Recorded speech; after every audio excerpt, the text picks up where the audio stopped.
Hello, this is Eleanor, and I want to tell you about a new podcast I think you'll love. Cat Skull is a visceral neo-noir thriller about violence, identity, and what happens when justice turns personal. Cat Skull is set in urban Singapore and follows the story of Ram, who has always felt invisible. He's searching for meaning in a city that moves too fast to care. When Ram's best friend ends up in trouble, Ram puts on a mask and takes matters into his own hands. But after that first night behind the mask, Ram discovers something more dangerous than revenge. It's the intoxicating pull of finally mattering. Cat Skull is adapted from Miley Yang Tae's award-winning novel and produced by Audacious Productions, the award-winning team known for DC High Volume, Batman, and Temujin. So please go check out Cat Skull wherever you get your podcasts. New episodes every Friday. Hello, Eleanor here, and I am here to talk about the wonderful new fiction podcast, 2000 and Late. 2000 and Late is a new fiction podcast from the creator of The Bright Sessions. It is a dark comedy that grapples with the havoc of our current moment and tries to find the hope inside of it. The show follows Harper, a 36-year-old nihilist whose life is upended when she's possessed by a demon hell-bent on bringing about the apocalypse. But Harper doesn't want to end the world, and the demon gives her more power than she's ever had in a very long time, so yeah. I'm loving this show. It's sharp and funny, and it's a cathartic release from the anger and impotence I often feel about the dumpster fire of a world we are all living in these days. It's unapologetically angry, surprisingly tender, and deeply entertaining. I think that 2000 and Late is ideal for fans of Fleabag or Killing Eve, Jennifer's Body, Yellow Jackets, Venom. So yeah, let's go create some havoc. Oh, and also, Jeffrey worked on this. Jeffrey is the sound designer, and that's also really cool. So please go check out 2000 and Late wherever you listen to podcasts. Okay, wait for this, because I think I've got a joke for this episode. Ooh, we really are in a new era. Shoot. What did Cedar Sherlock Holmes say to Pine Watson? This is a universe where they're both made of wood. Is everyone made out of wood? What does that do to the world around them? Can they eat? Do they dream? Malik. Were they always wood? Do they remember a time when they could move freely through the world? A time when their hearts were more than sawdust? Malik. Answer my questions. Accept my premise. Elementary. Next time I'll make it more difficult. Ooh, difficult. An elm, an ash, a mahogany. What? A hardwood. Fair enough. Let's go. Someone on the radio said something about the sun going out forever in a month or so. But we all knew the end was near, nothing to be done from here. So I shake my head and off to bed I go. Welcome and welcome back, audience. This is World Gone Wrong with Malik and Jamie. I'm Malik. I'm Jamie. And this is the show where we try to understand all the ways reality is breaking around us. We're a pair of roommates who are living apart for the time being, while we each heave a metaphorical breath in the face of, well, you know. Jamie, you said you had a subject this episode? Yeah. Yeah, all you told me so far is it has to do with trees, and then you said, in more ways than one, in a tone that was, I'd say, ominous. Fair. An ominous tone. Correct. Anytime you want to kick us off. So today's episode is hyper-local. Love it. Very ethical. Not shipping in a story from out of town. There's this park on the edge of my town, just a little spot for kids to play in. It's a slide, a swing set, and monkey bars. And a few crabapple trees. Last month, the trees were totally unremarkable. The crabapples attract hornets in the summer, but otherwise, nobody's ever had any problems. Oh, okay. I think I'm terrified of where this is going. Oh, don't be. We are definitely not in life-threatening territory. Oh. Over the course of about 2 weeks, one of those trees has started to shift. Shift how? Shift can cover a lot of ground these days. I'm sending you a picture. Do you want to describe what you see? Oh, wow. It looks like a woman holding her arms up. Just like it. It does. Huh. It seems to me from what I see that tree is a lady. Shh. We'll workshop that one. So, what's the issue? Has she started, like, hurling crab apples at people? Is she attracting a bunch of dryads? Is she giving out bad financial advice? Ooh. I'll tell you if you would let me. In the swish of her branches and the rustle of her leaves, a whisper, invest in crypto. It looks exactly like a woman. It looks exactly like, to be exact, Adelaide Mayfield. Wait, hang on. It's one specific lady? Zoom in on the face. Ooh, I've always wanted to do this. Enhance. Whoa. Okay, that is uncanny. We are in uncanny territory. It's not like the abstract idea of a face. It's somebody's face. It's an old white woman's face. Are those eyelashes? Does she have eyelashes? She does. See that little knot on one side of her forehead? The real Adelaide had a birthmark there. Did you know her? I did not. So what's going on here? I would welcome any theories. You know how in Norse mythology the gods made the first people out of trees? I'm a gay D&D nerd. I absolutely know mythology. So what if that's our beginning and our end? All of us return to wood, starting with Agnes. Adelaide Mayfield. You can't become a tree, Jamie. Who will send me incomprehensible memes from Reddit? I don't intend to, and I don't think that's the danger. So next you're going to say, Adelaide? She's been dead for over 100 years. 110, yeah. A tree ghost, a spirit in the wood. Maybe. So is she like reciting terrible omens, moving around at night? I still think Crypto Ghost has legs. That's a haunting that does real harm. The tree is just being a tree, except for the fact that it looks like Adelaide. It's growing, it's blossomed, it's getting peed on by local dogs. Ew. It could be a ghost, I guess, but if she is, the tree doesn't seem to have an agenda. And anyway, I do not think this person died with, like, unfinished business. How do you know that? I don't, but Adelaide Mayfield is kind of famous in this area and arguably infamous. Ooh, is this a history corner? A quick one, maybe. It's not really the point. I'll sing us in. The past told right will never bore ya. It's time for history corner. Mayfield arrived here alone in the early 1870s when this was more or less just a small, muddy mining town. 100 years before a woman had the legal right to open a bank account, she quickly became a successful businesswoman. Capitalism is a prison, but good for her, I guess. What was her... 1800s mining town. I don't suppose she had like a quaint little general store selling flour and bacon and penny candy? Yeah, she ran a brothel. Nothing against sex work, but supervising it? She was basically a manager, right? No offense to your town, but it's hard to get excited about someone in management. Yeah, it's not 2010 anymore. We don't need to throw confetti every time in history a woman claws her way up the earning ladder. Hashtag girl boss. Hashtag girl bark. I got a ton of these. I'm so sorry. Prepare. But she's remembered here today because she invested a lot of her money back into the town. By all accounts, less due to good old heart of gold and more because she wanted to live somewhere with, paved roads and a doctor. She never married, possibly because she didn't have to, and possibly because she was queer. Sources vary. Her last public act was to donate money to build a library, which is still standing, and then she died in 1913. Every couple of years, someone suggests we rename the library after her, and then like a local parent group will rise up and complain, and then the motion's shelved. And now she's a tree. And we know for a fact this isn't something some rogue woodcarver chiseled into the trunk. If it was a carving, it would be extensive enough to kill the tree. And the health of the organism is not in question. It's thriving.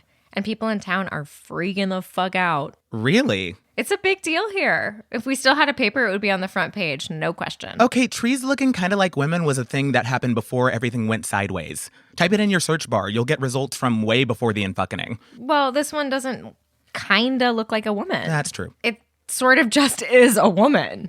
And 2 other trees are starting to change shape, including one in our yard. So I guess the concern is that it's spreading. I'll admit that's unsettling, but what's the downside? Right? Nobody has explained this to my satisfaction. I mean, okay, if all the trees in your town start to look like dead managers, you might have a problem. Why do I feel like all the elms out here want me to be more productive? Yeah, and it's harder to relax in nature when there's a birch making direct eye contact with you. Plus, if a tree gets hit by lightning, do you, have to mourn it? Oh, and trimming overhanging branches, you'd feel like a monster with every snap. I think it's neat. Usually when you find a tree that looks human-shaped, it's just by chance. A few well-placed knots and branches. Plus a whole lot of apophenia. Do you want to explain that one to the audience? Ooh, sure. Hair flip. It's when your brain sees a few unrelated things and creates a connection or a pattern that's not really there. Like syncing Pink Floyd with Wizard of Oz. Right, or most conspiracy theories. But this, she's got ears. She's got ear holes. She's got, like, little moss eyebrows. I mean, she's listing a little to one side, but overall. The real Adelaide Mayfield had a bad leg. Someone found an old picture of her and checked, and it matches up. Oh, that is officially a tad spooky. A tad, sure. But not, like, spooky scary. It's no banshees in Nebraska. That is literally what I said. When?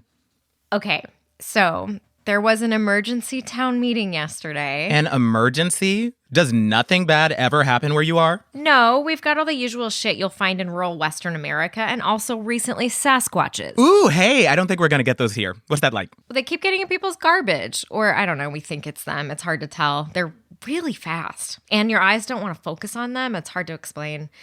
It's as if they're like lower resolution than whatever's around them. Anyway, they've been leaving footprints and litter out by the river. It's a real concern for the wildlife. Do Sasquatches, Bigfoots, big feet, do they count as wildlife? Are they nature? My point is they're disrupting habitats.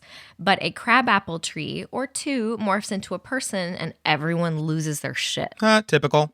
So I was driving through town on the way to King Soopers because we were out of onions. You? Perish the thought. Absolutely. And I saw all these parked cars around. It doesn't have a catchy name. It's just like the administrative building.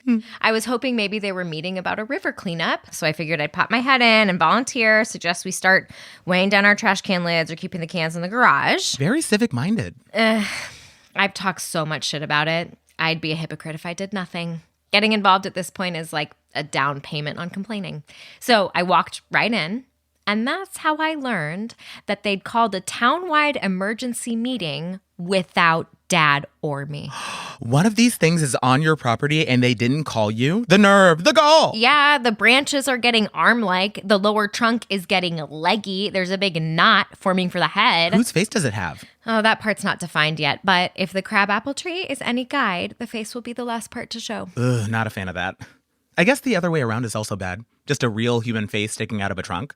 How far is this tree from your house? It's not peeking through your window, is it? Not yet. But that's not what I'm getting at, though. It's not? The story is a different kind of horror. Social horror. Right. Being left out of the town meeting. Very mean girl behavior. Yeah, there's a town phone tree, but turns out we were skipped. There's a phone tree? Like a 90s everyone calls 5 people who call 5 people kind of situation? A phone chain letter? More or less. That's your town's emergency planning? It is. I would have been more annoyed to be left out, but the whole room was such a shit show. Nobody noticed me slipping in late because there were a ton of stragglers. So I saw Carmen in the back. Ooh, Carmen is... The town librarian. Are you two the only librarians in town? Is Main Street big enough for the both of you? Do you have to duel for supreme librarianship? Slay her and take her powers. There can only be one Highlander. No, Malik. I'm not about to chop her head off. She's nice. I mean, definitely a boomer. The reason I know so much about Adelaide Mayfield is because Carmen had a whole display about her in the library. Mm-hmm. The overall effect I can only describe as #girlbossy. Ooh, yeah. But I was her library page when I was in high school, and she's pretty cool. She was one of my references for college applications. Aw, Carmen. She was shaking her head so hard, I thought her glasses were like going to fly across the room. And I was like, what's wrong? And she goes, why is Mark the one taking notes? I know he's going to twist everyone's words, and he's not even the secretary. So I took out my phone and started recording, which was good because the public comment section turned into, well... You know how they say never to read the comments? Is that true in person too? I'm sending you something. Are you copying me on your recording? Are we about to cut in some found audio? I feel like there's maybe a privacy issue with that. Then what are you... Open the file. Clicking. This is a transcript. A transcript? A full transcript of the meeting. This is on the town website, so I think it's fair game. Ooh. Can we do a reader's theater? That's the idea, baby. Ooh, how do we begin?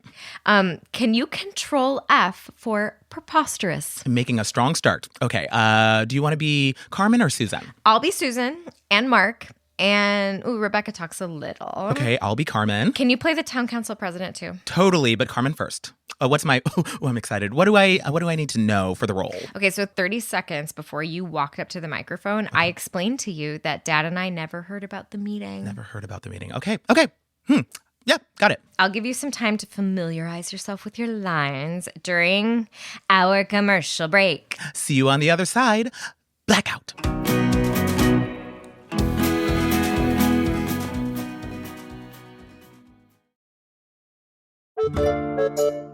Hey, I'm Arnie Niekamp from the fully improvised comedy podcast Hello from the Magic Tavern.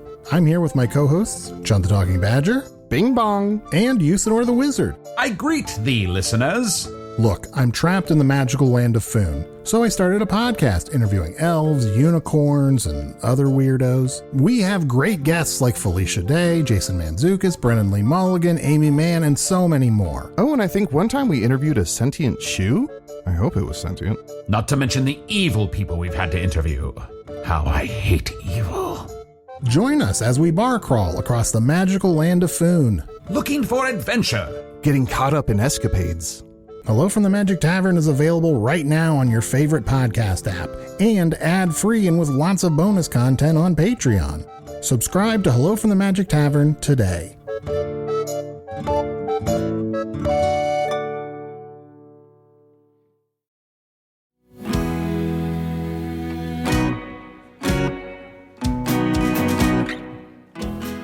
All right, we are back.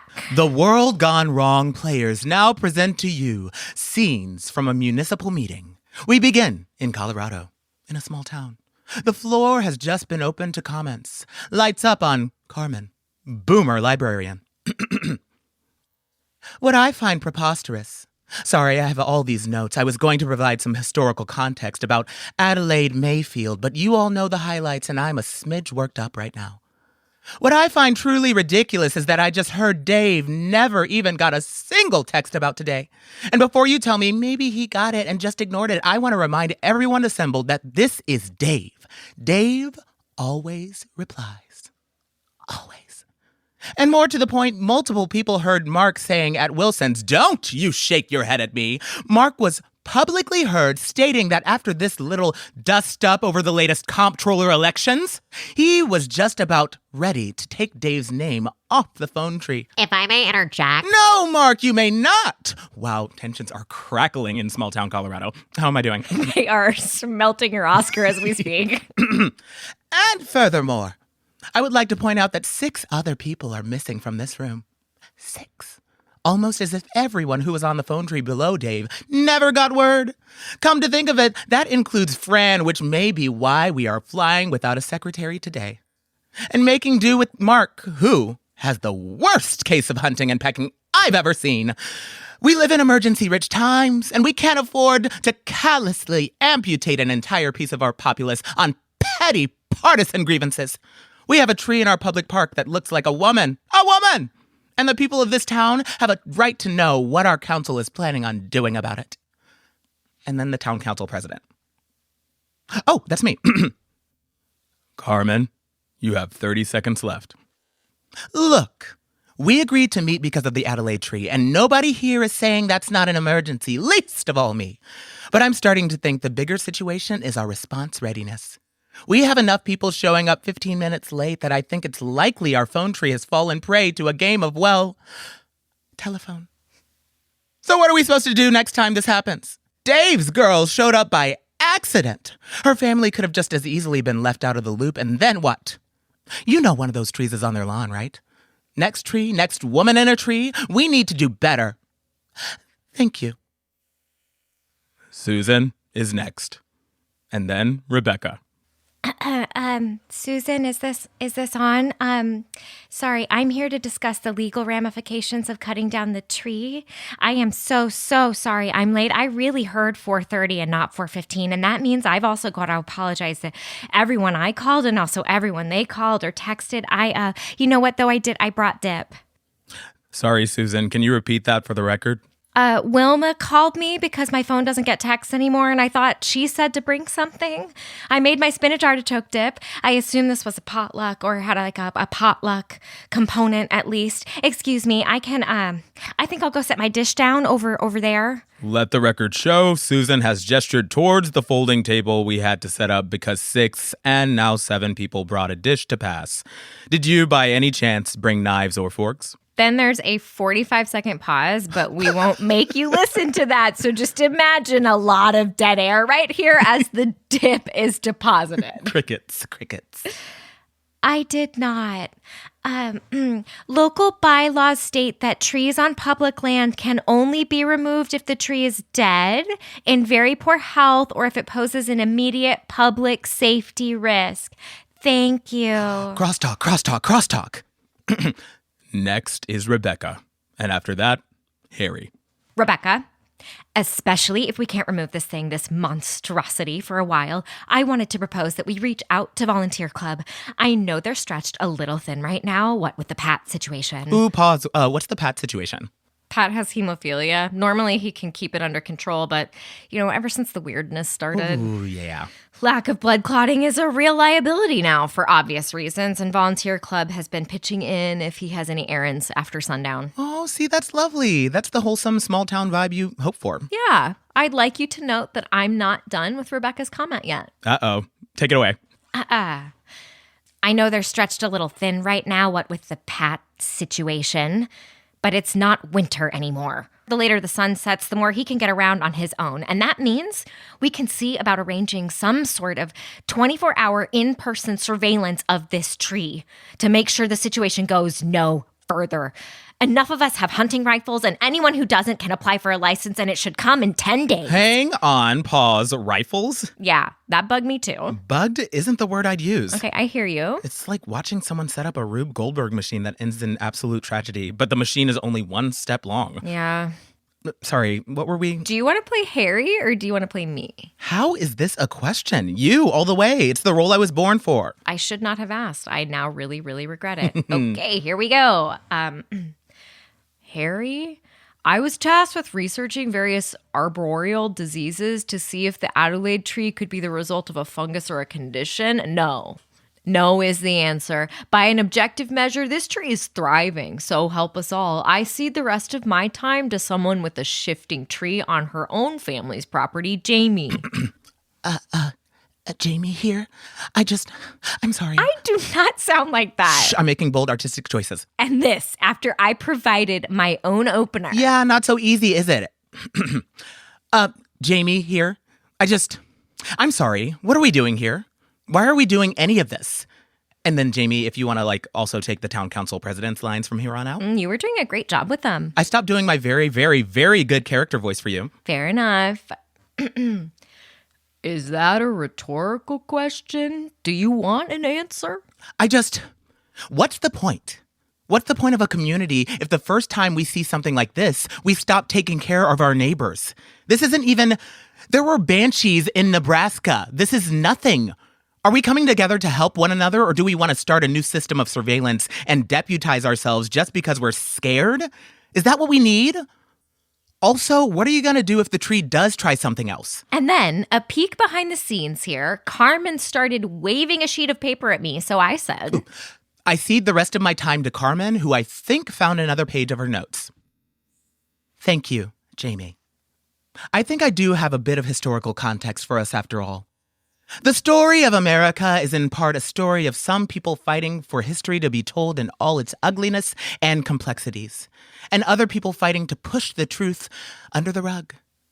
Maybe Adelaide Mayfield rose up from the ground to remind us that when we tell ourselves a tale instead of siding with the people who need assistance and helping them out, that's always going to come back to bite us. Right in the cheeks. Carmen, once again, you have 30 seconds left. And would you look at that? Mark's not writing down a word of any of this. Good thing Jamie's getting it all on tape. Ooh, lots of crosstalk. Oh, that's in capital letters. Lots of crosstalk. Could Jamie please return to the microphone? Yes. Was it your intention to record and then transcribe the meeting this afternoon? It was. I was under the impression this was a public event. It is. What's more, I've just gotten a text from Fran. She broke her leg trying to clean up some of the mess out by the river. She's placing herself on leave for the next 6 to 8 weeks, which means we'll need an acting interim secretary. You've certainly shown initiative. You're at least 21 years of age. If I can, way more shell-shocked than that. Yeah, I'm over 21. In accordance with our town charter, we only need a quorum to hold an emergency election, and it looks like we've got it. All in favor of naming Jamie interim acting secretary? All opposed? The ayes have it. Congratulations. Whoa, really? You're talking to my town's newest public official. That's wild. That is wild. A landslide victory. It was pretty close, actually. I think a lot of the town resented what I said about deputizing. Well, I'd vote for you. Thanks. So now that you're really raking in the big bucks. Oh, it is not a paid position. It's not? How much work is it? A lot of work. I can't help noticing they didn't ask you if you wanted to run. Yeah, I noticed that too. Is that legal? The British Navy used to kidnap people to work as sailors. I feel like we've hit the 21st century version. We've been Shanghaied. That's probably not okay to say anymore. Or, like, ever. You've been crimped. Crimped? That's what they called the guys who did the kidnapping. Crimps. Only instead of swabbing the deck or manning the cannons, you're taking meeting minutes and, I don't know. Processing public information requests, performing general office duties, issuing public notifications of all official activities or meetings. I've got a list. A long list. Might look good on a resume. Yeah, if I ever run for public office. Never say never. I'm still stuck on they didn't ask you. Maybe they assumed that since I was already doing secretarial stuff, I wouldn't mind acting in a more official capacity. Plus, local government, they could be craving young blood, fresh meat. Fresh meat? Gross. That is not the best choice of words these days. Not the worst either. Yeah. You know, I didn't even get around to buying those onions. We had takeout. What does your dad think of all this? Well, no shock here. He's proud of me.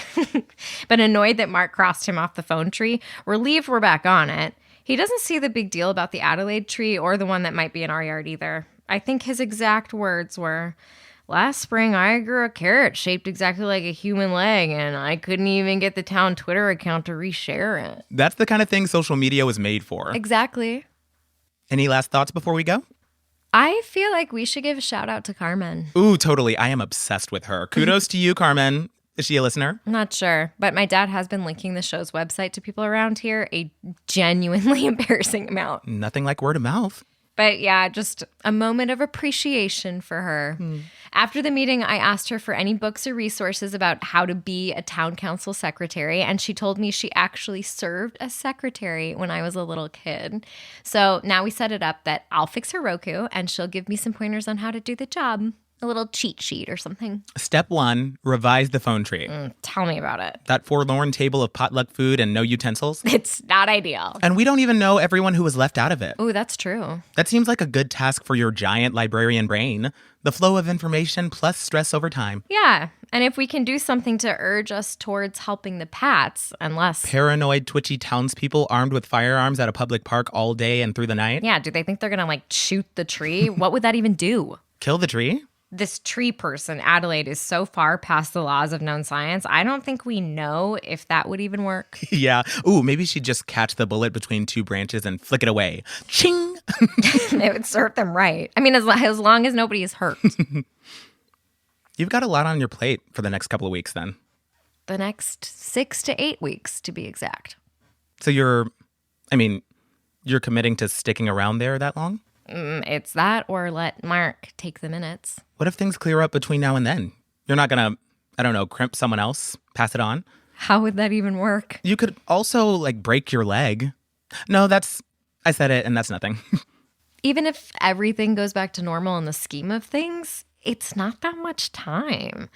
I can get in there and update the phone tree, try to push us in a more mutual aid direction, and then get out. But I made a commitment. No, you didn't. No, I didn't. That's weird, right? It's no Adelaide Mayfield erupting from a tree, but it's not normal, no. It'd be nice to... I don't know. You hear on the news about everything that's... Well, even before it was everything, and you think, why doesn't someone do something? Maybe it's like the litter by the river. You need to try to change it before you earn the right to whine about it. And who are we if we can't whine about it? Indeed. Have you thought about going corrupt? Excuse me? Charging a little fee to get your name back onto the phone tree? Using your influence to, maybe you could add some stealth product placement to the meeting minutes? Town council president then paused to take a delicious sip of X-brand root beer. I have not thought about that, no. 8 weeks at most. Yeah. And I don't see things getting less weird in that time. Like, it's 2 months at the very most. I mean, it could take that long for Riley R. to find a new apartment anyway. And on that, should we close out? I think we should. Wait, we were going to do that whole, like, podcaster housekeeping thing? Oh, right. Dear listener, thank you for listening to us and all our digressions. And if you have made it this far, perhaps you want to be more involved. If you want to support the show, you can become a member for $5 a month. You get an ad-free stream of the show, little extras we make, and, I don't know, other stuff. You can go explore that at audaciousmachinecreative.com. Seriously, this money goes directly to making this crazy little show. So your support means so much to us. Also, we have merch. We made these really cool shirts that say friendship and apocalypse. I love them. The merch is also at the Audacious Machine Creative website, and I'll link it in the show notes. Oh, yeah, that would be great. But honestly, just your listening means so much to us. So if you can't afford to send us money, that's okay too. Keep listening. And if you're feeling fabulous, like me always, tell a friend about the show. That also really helps. I think that's everything. Did I forget anything? Nope. That's all the stuff. This is Malik. Sorry, can we do it one more time? Mm-hmm. This is Malik. And Jamie. Signing out. We know things are getting weirder every day, but we hope you're baseline. And we wish you all a better tomorrow. And even when it's ashes, there'll be part of me that wishes we could stay. Jamie and Malik are played by Hilary Williams and Michael Turrentine. This episode was written by Jessica Best. Directed and edited by Jeffrey Nils Gardner. Our show art is by Carly Fairbanks. And our bangin' theme song is Falling in Love at the End of the World by Olivia and the Lovers. World Gone Wrong is produced and created by Jeffrey Nils Gardner and Eleanor Hyde.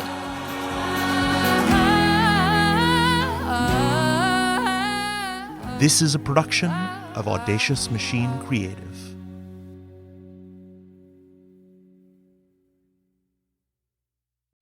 The Fable and Folly Network, where fiction producers flourish.